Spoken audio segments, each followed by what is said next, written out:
Today is the third one of my new channel. And today I decided to do the what I don't like about living in this area, or maybe the States in general. So I really should be more happy-go-lucky than this today, but there's been a couple of things recently and I was thinking of not shooting in this mood, but you know what, sometimes you just have to. And yeah, new shirt, or newish shirt, I don't know if you can read it all, but yeah, why not? So last night, good lady wife and I, we were going to, and yes, the little thingy shut off, so I'm looking at the phone again. We were going to go out for ice cream. You know, go out with some friends, have some ice cream, enjoy the weather. It wasn't too hot, wasn't too windy. And then the wife pulls up the mat in front of the fridge freezer and goes, "Oh, this is wet." Oh.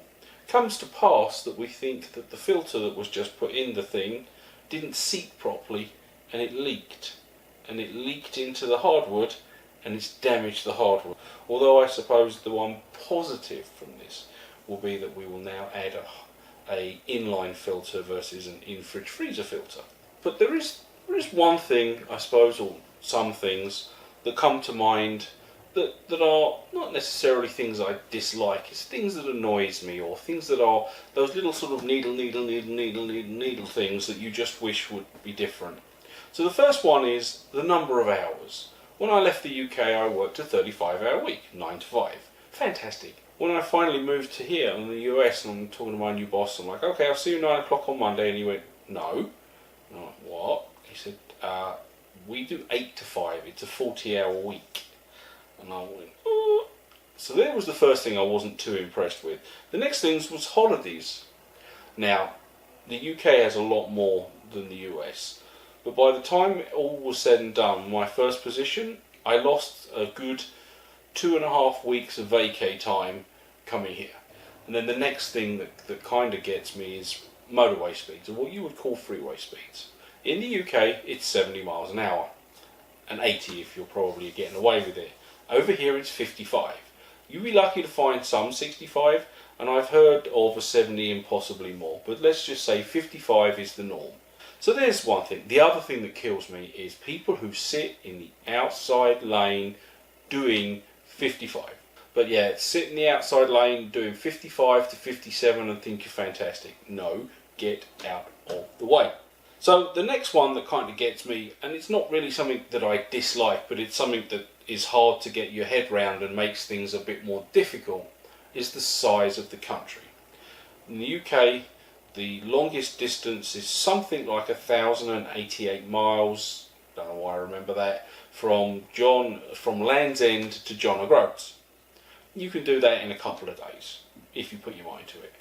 In this place, it's 3,500, possibly more, 3,000, I don't know, something like that, miles wide.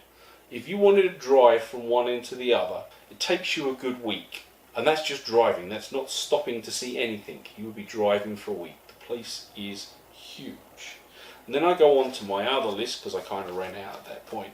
The other thing I was doing, of course, which is a glorious thing today, was I was cleaning cat boxes. So I was emptying litter and scraping it up and soaping and all that. Oh, it was glorious, glorious. Some of the people can be really obnoxious. Now, you can get those in the UK, but, you know, you're here and you just wanna, with a brick sometimes. And then the opportunities. Lots of opportunities, and then sometimes there are no opportunities. You're trying your hard at work and you can't get moving. You want to move on, but everybody wants this newfangled thing. And then I've got taxes. Now, in the UK, and this is more about buying stuff than general taxes, I still say that you pay, unless you're making Warren Buffett's money, you still pay less money in taxes here than you do in the UK. And it takes longer to get there as well, although don't take that one as read, I would have to check the tax rolls. But the biggest thing that kills me is what we call VAT, value added tax, or what they call sales tax over here. So in the UK, you go in and you look at the dishwasher and you say that's £100. And you go to the register or the till and you pay your £100 and you're out the door. There's no difference. But here, you go into Best Buy or Home Depot or whatever and you look at the dishwasher, it says $100.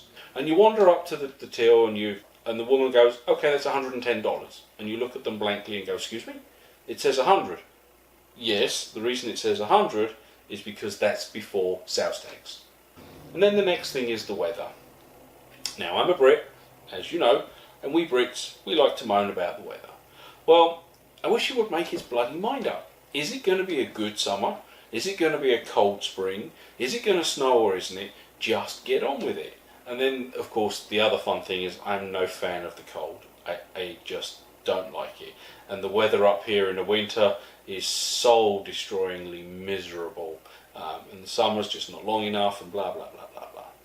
And then, of course, with that comes the fact, wow, that's a big old trailer. Comes the fact that you have to heat the place. And when it's minus 25 outside, you've got to heat the place. It costs a fortune. And then, of course, in the summer, if it decides to be hot in 80s and 90s, you've got to cool the place. It costs a fortune. Now, although admittedly that one is more electricity, and with our solar panels, we don't actually pay for that.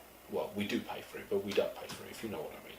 And then I've got houses new. Well, some of the houses around here are old, and some of them are a bit creaky and all the rest of it. So, yeah, short one this week, I think. See you later. Bye.